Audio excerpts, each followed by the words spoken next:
Hey Blue Table fans, Sean here. Oh, I'm still alive.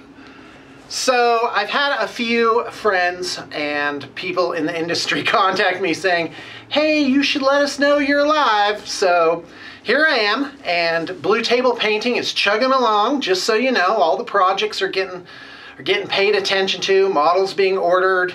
Right now I have the crew working by remote. I'm about to explain the situation re the studio. So yeah, I've got about half the crews working on that giant Tyranids project, and they should be done pretty soon. Oh, FedEx is here. Okay, so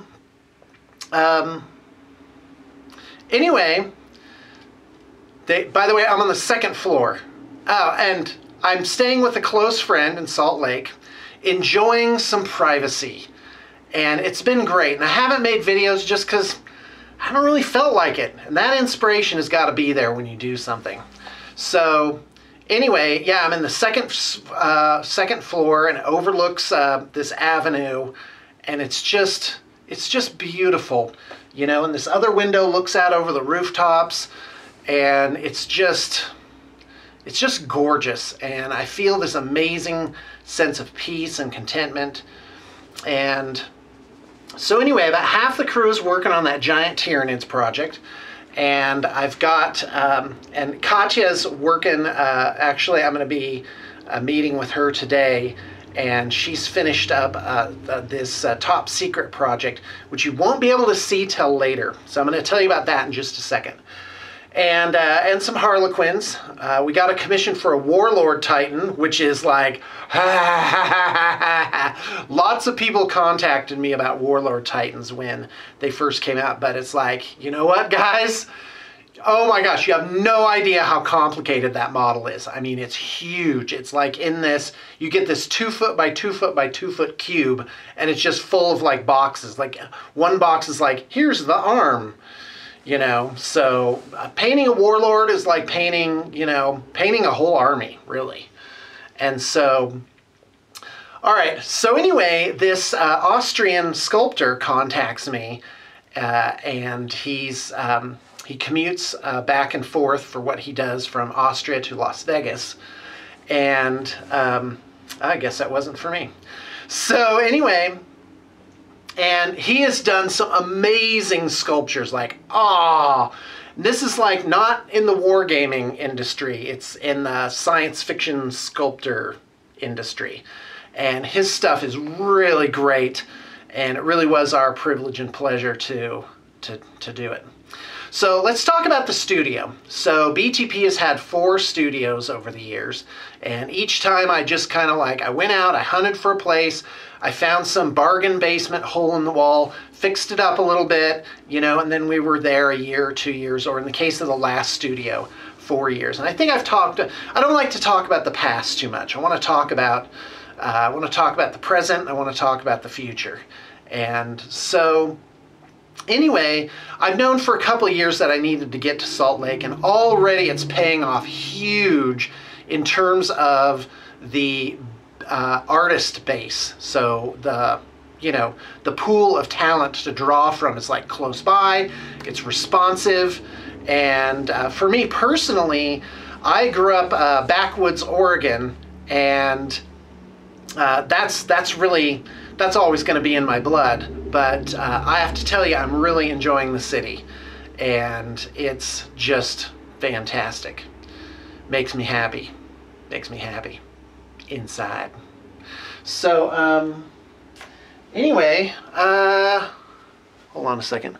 What's going on back there? Oh, I thought there was a painting on the wall. I'm like, I never saw a painting on the wall back. No, it's actually on the little screen. It's giving me like an indicator thing. It's not real after all.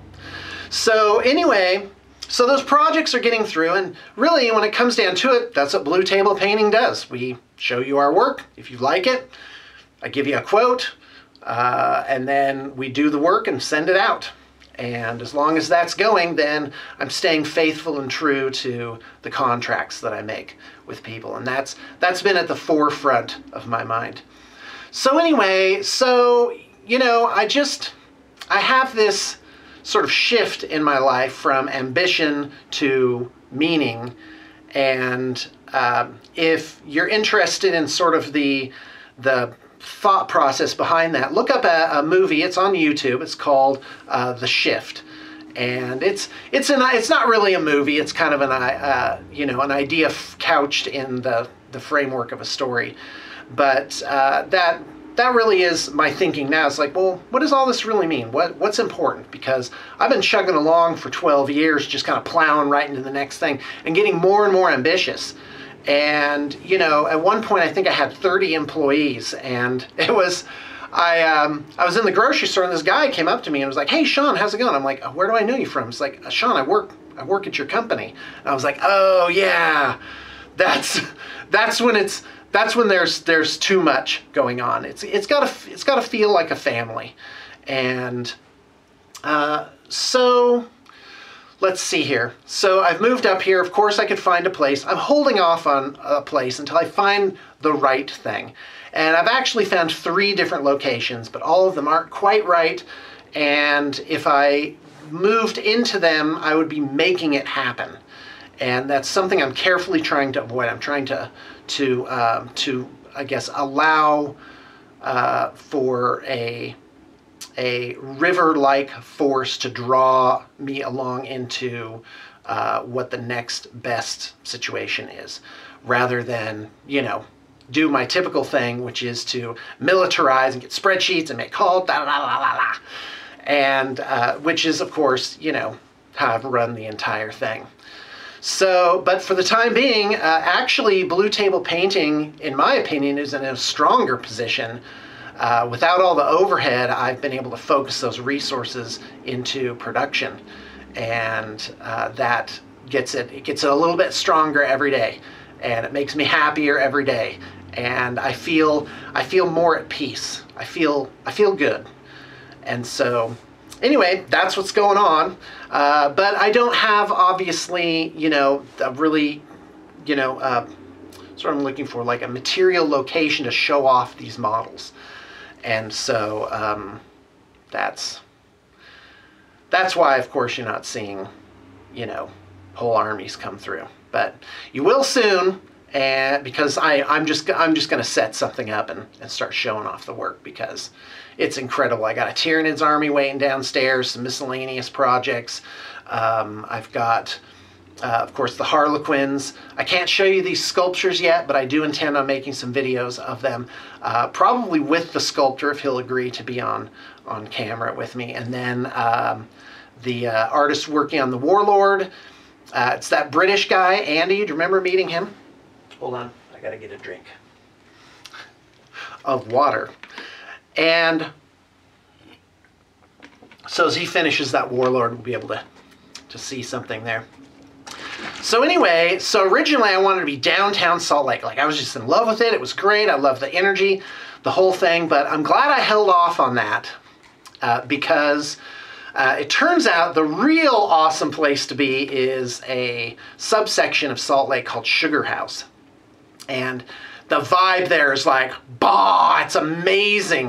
And I found this location, it's just tremendous. It just, and it just kind of fell into my lap. I had it kind of all locked down, but in the end, it just didn't quite feel right.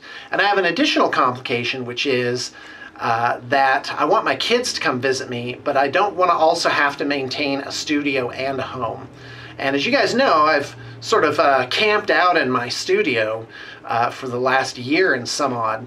And I gotta tell you, no hot water, and, you know, it's not fun. And I can't have my kids come visit me.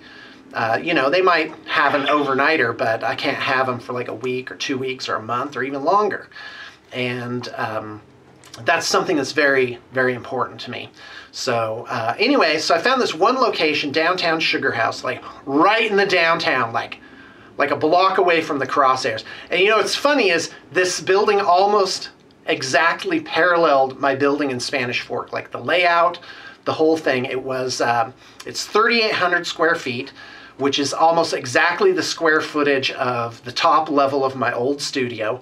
There's a furniture store there right now.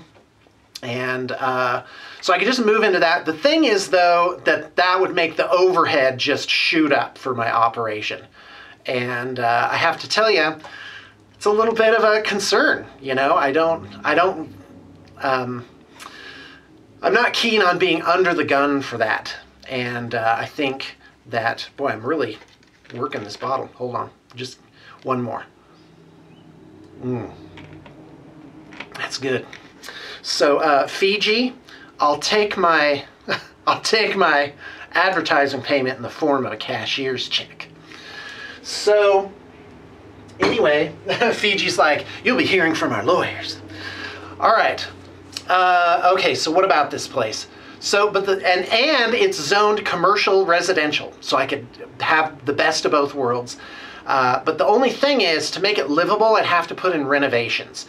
And after being in the studio that I was in and kind of stalling out on that, and also seeing kind of the futility of, you know, let's see, of, you know, putting money into a building. And can anybody give me like a thumbs up for that you understand? So anyway, yeah, I mean, it would be great in so many ways, but I'm not sure if I'd want to squirrel away two of my kids, you know, for a month actually in this commercial building.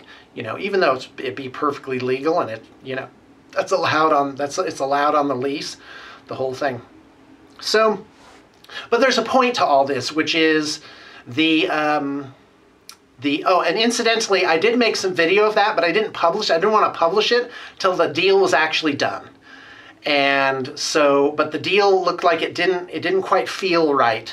And I'm really looking for that thing that feels good. It feels like it just flowed right in, and it didn't need to be forced. And so, so I'm going to show you those videos now that I've given some context to it. Hold on, I just need to see if somebody's waiting for me. Oh, yep, this is my Austrian friend, and he doesn't want to ship these models. He drives up from Las Vegas, physically recovers everything, and then drives back. That's pretty diehard. Yep, there you go. I'll be here this afternoon. Isn't that nice? Okay, so now I want to tell you the story as if the way that I want it, and just go along with this fiction. So it would be not a rental arrangement where there was some kind of under the gun, you know, payments coming out like clockwork, but it would be an arrangement like a service arrangement, like almost like house sitting, or I would become the concierge or representative of an art gallery, and in exchange I'd be able to do my own business there. So the ideal situation is a location where there was a display area for battle reports and also to show everything off. And I think there's something to that feeling that that open air sort of art gallery feeling to it. And I think it merges, because I've tried to merge wargaming with like other types of things. So like Valhalla was merging wargaming with like a high-end spa level retreat. And this is like merging wargaming with the classic venue for showing art. And Salt Lake has a huge art scene here. I mean, oh, you have no idea how good it is to be in this business, even if it's sort of this nerdy little niche thing. Nerdy? Say that? You add that to your dictionaries? That's very, very nerdy. We'll make up a meaning for that word later. So anyway, so it has a display area, then a work/storage area where I can make terrain, where, you know, there's like a garage door that opens for shipments to come in, and then a living area that is discreetly separated from these other two areas. Because I have to tell you, I have enjoyed over the years bringing people into this world, bringing people into the world room, being like, look at all this stuff, this is great, look at these toys. It's just, that feeling, and that feeling of accomplishment. But on a sort of cosmic level, I've been changing sort of my own structure to get rid of sort of that ego-driven stuff and get to sort of the real meaning of it. And I guess that's a topic for another video later on. Okay, so yeah, to combine those three elements of display, workshop, and living, but also to have it in a location that has like a part of the city that has this energy to it. And Sugar House certainly has that. Like, if you're like, oh, where are you? Sugar House. Oh yeah, that's a great place to be. That's fantastic. That place is on the up and up. And that's why, like, I feel so great, you know. I feel good that I've just sort of waited. I'm like, okay, I'll wait. Just hold off. If it doesn't flow easily, if the momentum of, like, the subcurrent of life isn't behind it, then maybe that's not the way to go. And so that's how I've been pursuing things. So as usual, I've rambled on and on and on. And but hey, you wouldn't be here if it weren't for that, right? So there you go. So proceed with confidence if you'd like Blue Table Painting to do a project for you. I've got a lot of talented artists coming in regularly. I have a web page that shows the projects flowing through, and everything is going right now surprisingly smoothly for the 2 weeks that I've been out between studios. And yeah, I'm very excited for the future. I'm very optimistic, and I'd like to thank you all for tuning in. But for now, this is going to be sort of a placeholder video until, you know, I get back into the vibe and the swing of doing videos, you know, 1 or 2 a day like I have in the past. So thanks for tuning in, and much, much, much more to come.